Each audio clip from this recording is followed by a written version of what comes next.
such a wonderful place. Ooh, when I'm flying, looking from an airplane, soaring through space. Ooh, when I'm flying. Ooh, when I'm flying. Ooh,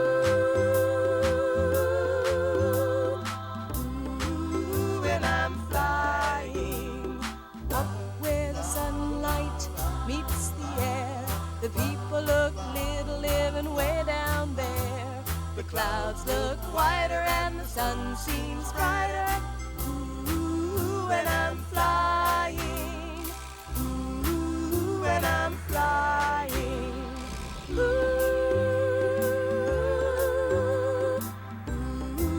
when I'm flying. Oh, right, an F-14 trumpet a fighter jet. What did Grandma send you for your birthday? A model airplane, but I can't seem to get it open. Here, I'll hold and you pull. Ouch! I didn't do it. I don't know who you are, but I know I didn't do it. Who am I?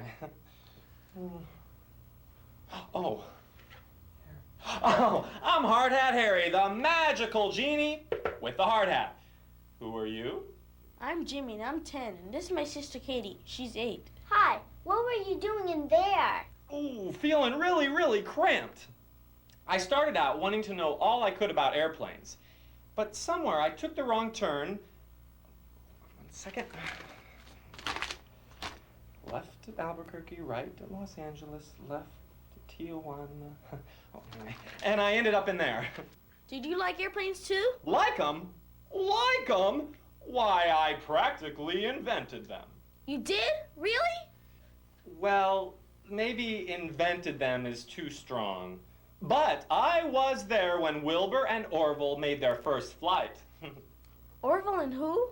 Jimmy, don't you know who Orville and Wilbur Wright were? He can amaze you with what he doesn't know.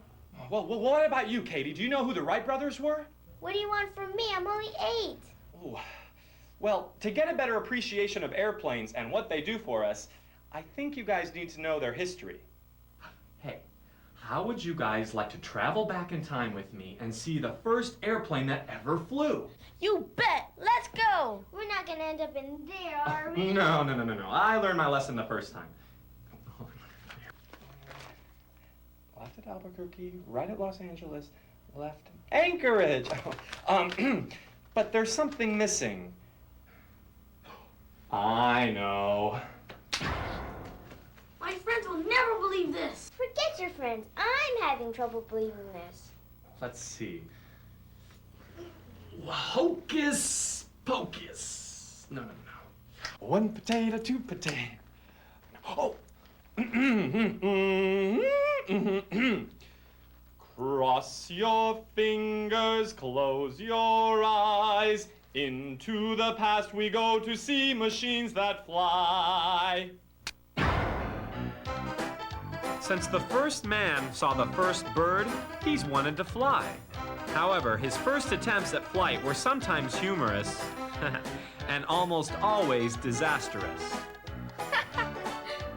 You may laugh, but all that changed for the good in 1903 when 2 brothers, Orville and Wilbur Wright, rolled their flying machine onto a hill overlooking the tiny community of Kitty Hawk, North Carolina. Their self-propelled biplane did something no flying machine had ever done before. It flew! And it flew under its own power.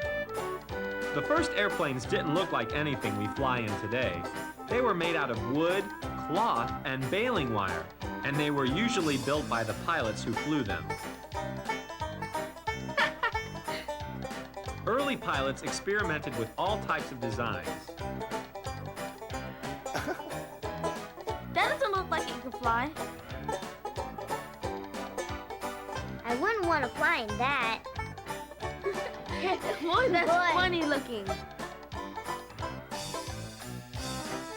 This strange machine was called a gyroplane. It flew.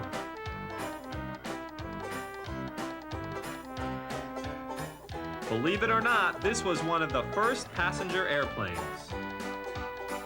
Over the next 30 years, the speed, comfort, and safety of flying machines improved greatly. This is one of the first passenger-carrying seaplanes. Now let me show you how they fly these old planes.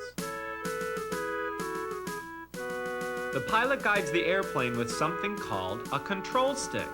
Hey, that's like my video game. Yeah, just like your video game. To fly straight, the stick is left in the center position. To dive, or make the plane go down, the stick is pushed forward.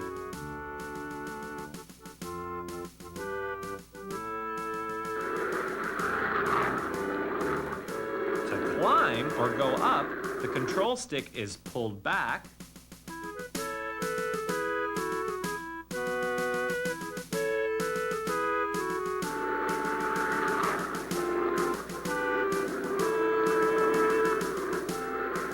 To roll the plane to the left, The pilot holds the stick to the left. right.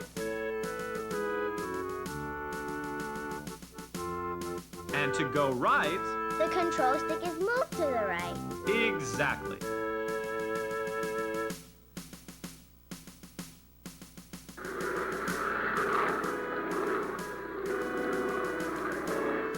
Come on, let's take this old plane for a short ride.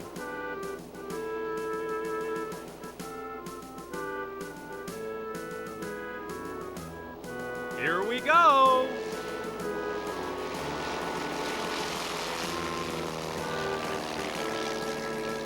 Hold on to your hats, it gets a little windy up here. Pretty neat, huh? What a view!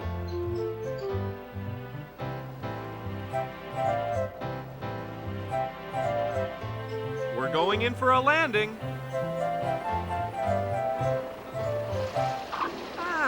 Not too bad. Why did you stop the picture? Well, it just occurred to me. Do either of you guys know how an airplane actually flies? By magic? No, not quite, Katie. Actually, airplanes rely on something a little more dependable than magic. It's known as aeronautical engineering. Well, why don't you guys come along with me and I'll show you what I mean. Okay, guys. Now, most people believe that it is the air that lifts the wings of an airplane up from underneath.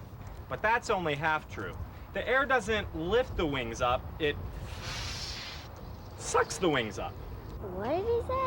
Okay, let's take a look here. Notice how the top of the wing is curved and the bottom of the wing is relatively straight. Now, since the top of the wing is longer than the bottom of the wing, the air traveling over the top of the wing has to travel faster and farther than the air traveling underneath. Now, this suction effect is what lifts the airplane's wings up in the air from the top. Got it? Got it. Got it? Got it. Good! Okay, now, this is the airplane's propeller. Now, some airplanes have jet engines, but we'll learn more about that later.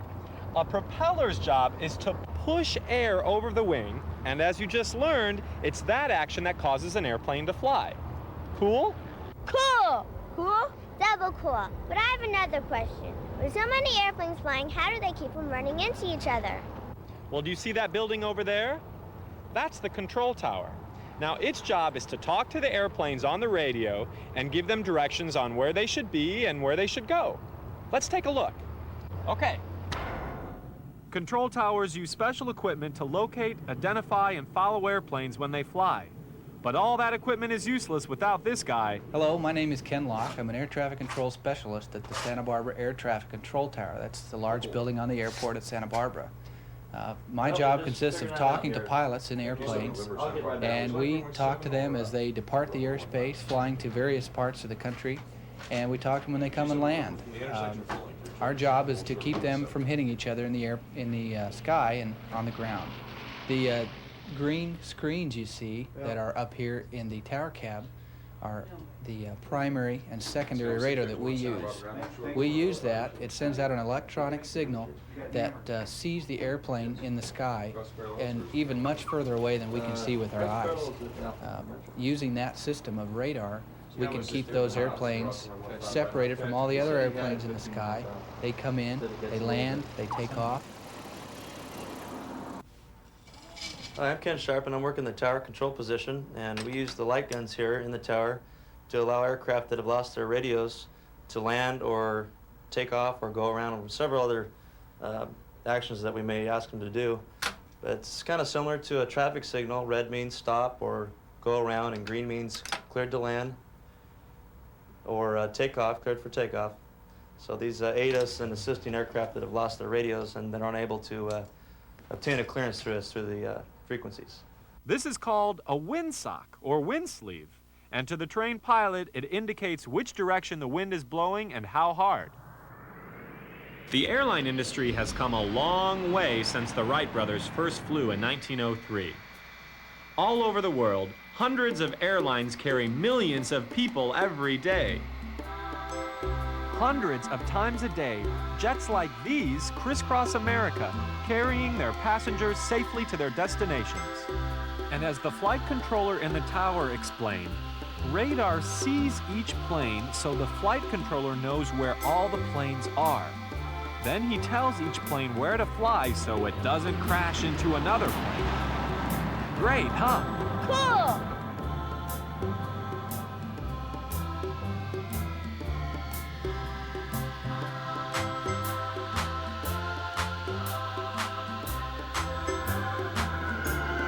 Once the jet lands, airport ground personnel assist by directing it to its proper gate where passengers and cargo are unloaded, making sure the properly marked baggage is sent to the proper places.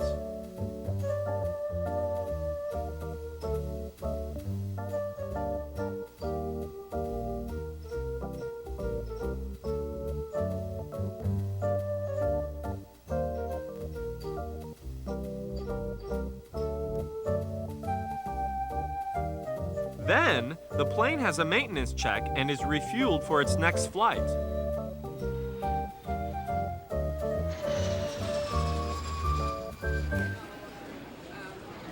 Hey kids, before we can board and fly a big jet, we have to buy our ticket and check our luggage.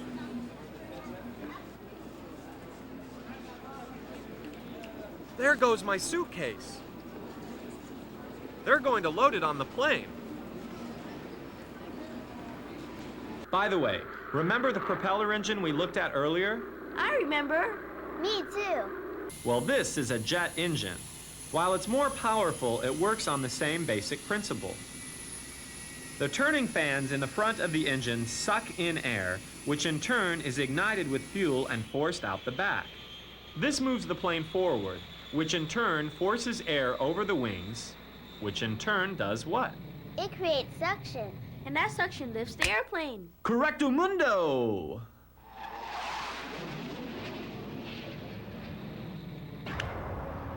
Have you guys ever ridden in a passenger plane? No? Well, I'm sure my friend here will be glad to tell you all about it. Our job is to make sure that you're safe and comfortable on your flight, and if you have any questions, you approach us with those. And we hope you have an enjoyable flight when you do get to fly with us. Wow, this is neat. As a genie, when I fly around, I don't have any of these comforts like stereo controls, reading lights, padded seats, headrests, and I certainly don't have anyone like Christina to take care of me. I have to tell you, our special passengers are kids. I have a couple of kids of my own at home, and I really enjoy it when we have kids flying along with us. Today, airplane passengers fly with all the comfort, safety, and conveniences of their own living room, with plenty of overhead space to store things so they can rest comfortably during their flight. Thanks, Christina. That was cool. What's next? Well, do you guys remember where the Wright brothers first flew their airplane? You mean Kitty Hawk, North Carolina? That's right, Katie. Well, now we're going to see another Kitty Hawk, only this one is floating in the middle of the ocean. This is the USS aircraft carrier Kitty Hawk. Literally, it is a floating city at sea, complete with its own airport and a population in excess of 5,000 people. All in one boat? Yes, pretty amazing. Because this airport at sea is much smaller than your local airport, the aircraft here requires special equipment and special handling. For instance, a restraining or catcher cable is stretched across the runway, and landing aircraft use something called a tailhook. A tailhook is used to catch the cable and slow the aircraft. And that's exactly what it does. It takes an aircraft traveling 150 miles per hour, and it brings it to a complete stop in less than 3 seconds. Hardhead Harry, you know everything. Another problem on board an aircraft carrier is space. Consequently, many of the planes here have the unique ability to fold their wings. Wow, that's cool!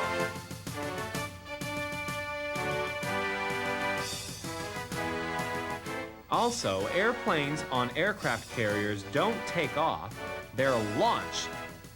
They're attached to something called a catapult, which is steam-driven, and pushes the airplane to a speed which makes it possible for the plane to become airborne. Like the rubber band on my model plane? Yes, Jimmy, but a little more sophisticated. It does that by taking an aircraft that's standing still and pushes it to a speed of about 160 miles per hour in 2.5 seconds.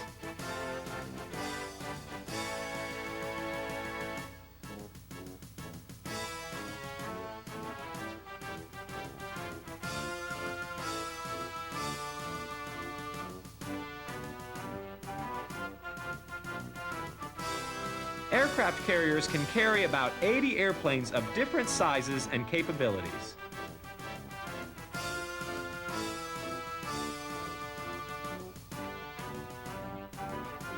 The F-14 Tomcat long-range fighter bombers, and the propeller-driven Hawkeyes, which provide the ship with high-altitude radar coverage.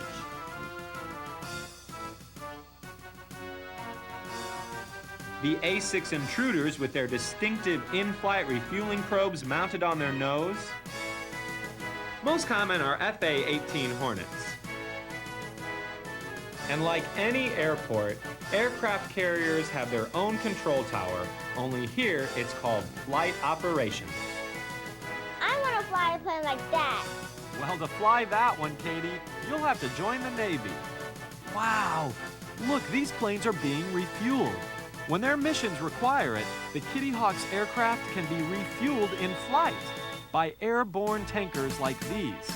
To refuel, the plane simply positions itself behind the tanker and attaches itself to the tanker's hose, and the fuel is transferred in flight.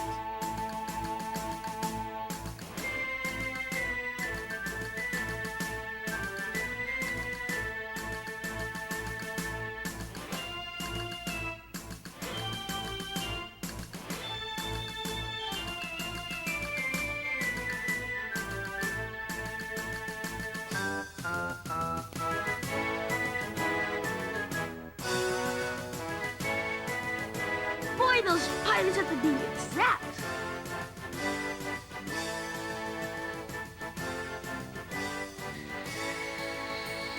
Whoa, hey! Boy, aircraft carriers are busy, busy places. And now, too, I had no idea there were so many different types of airplanes. Oh, that's right, Jimmy. There are all kinds of airplanes for all types of reasons. Well, let's see. There are airplanes that carry passengers, airplanes that carry cargo. Cargo? What's that?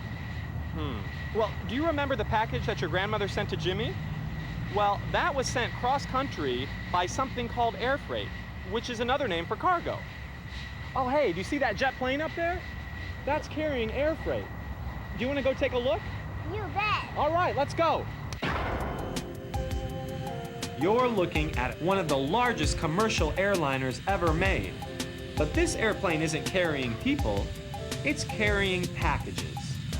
Because there are no passengers on board, the crew consists of only 3 people: the pilot, co-pilot, and flight engineer.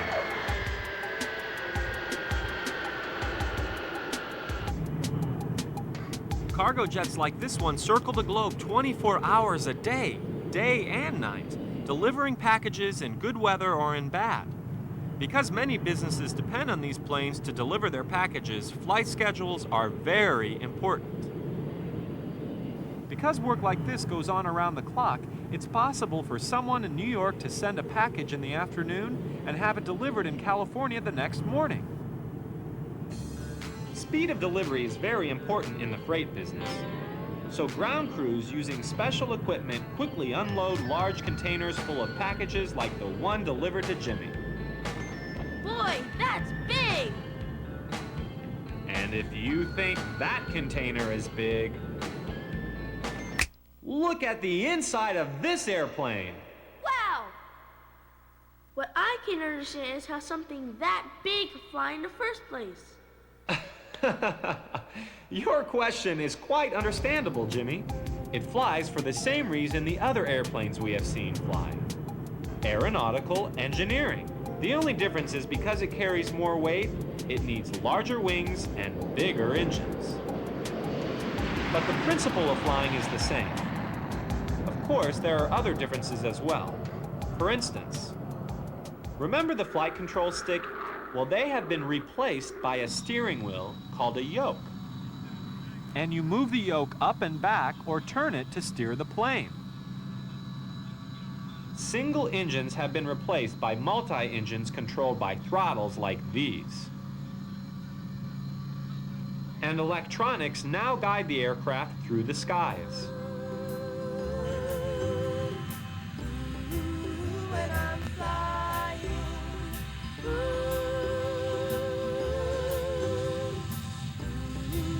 when I'm flying. Remember that funny-looking aircraft called a gyroplane we saw earlier? I remember. Me too. Well, this is a modern-day version of the gyroplane called a helicopter. It works on the same general principle of suction being used to lift the aircraft. But instead of air flowing over the wings on a helicopter, the air flows over the propeller blades located on the top of the aircraft. Let's watch. Helicopters like this one can carry up to 6 people. Others, like this Super Cobra attack helicopter, are used by military. It's specially designed to operate under combat situations and travels over 200 miles per hour. This jolly green giant was designed specifically for the United States Customs Department and is used to patrol our nation's coastlines and borders. Helicopters are also used to fight forest fires.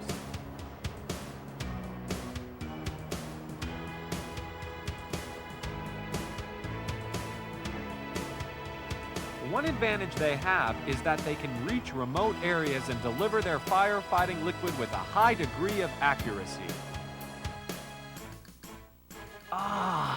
Now this is one of my favorites. It's called a Harrier jet and was first designed by the Royal British Air Force.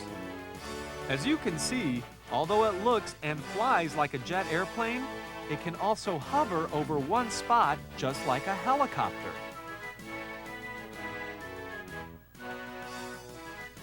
It does this by having jet engines that can actually tilt downward when hovering, turning, or when moving from side to side is required.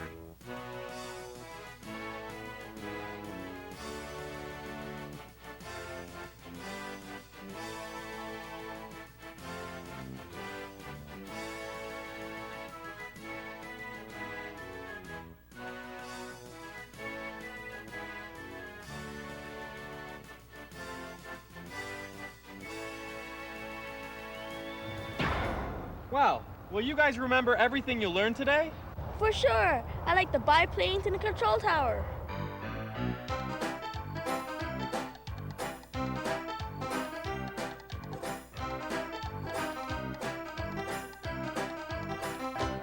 And I liked all the service equipment and even Christina the flight attendant.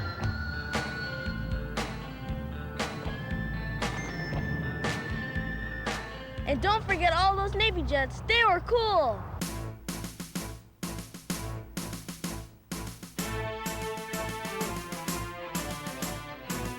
Well, I'm a busy genie and I have a genie schedule to keep, so I'm gonna have to fly you home. Oh no, do we have to? I'm sorry, I'm afraid it's time to go. But just think of all the things you've learned today. You're right. Thank you, Hardhead Harry. Yes, thank you, Harry, and good luck on your next adventure. Well, happy flying. Here we go.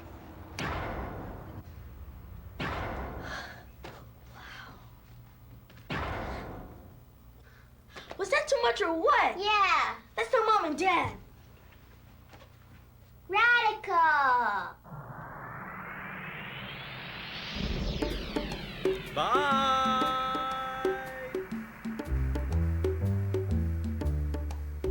Well, the earth is such a wonderful place.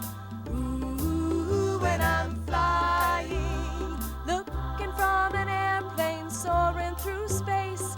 Ooh, when I'm flying. Ooh, when I'm flying.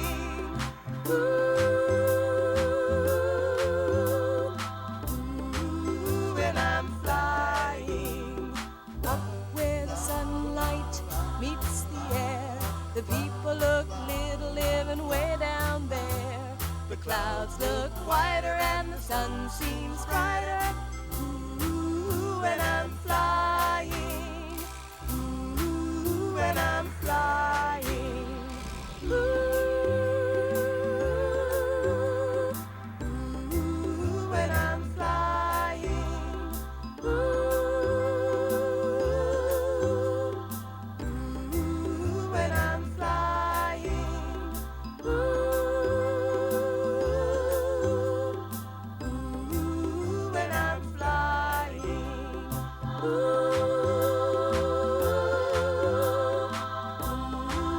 When I'm flying.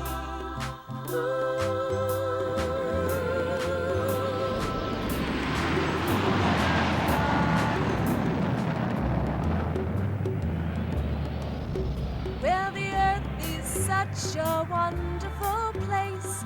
Ooh, when I'm flying, looking from an airplane, soaring through space. Ooh, when I'm flying. Ooh, when I'm flying.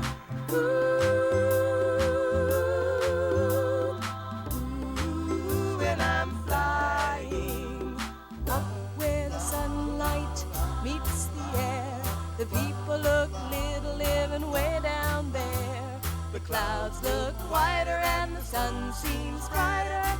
Ooh, when I'm flying. Ooh, when I'm flying. Ooh,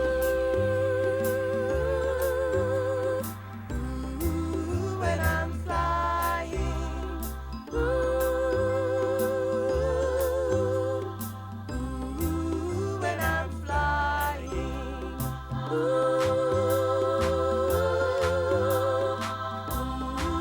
When I'm flying. Hey kids, if you want some fun and adventure, be sure to look for more of my Hard Hat Harry adventure videos. In my real-life police cars for kids video adventure, I show my friends Robbie and Amber what it's like to work alongside the men, women, and animals of our police department. Together, we explore the ins and outs of police work, from cars to motorcycles, from bicycles to boats, from the air, on the ground, and in the water.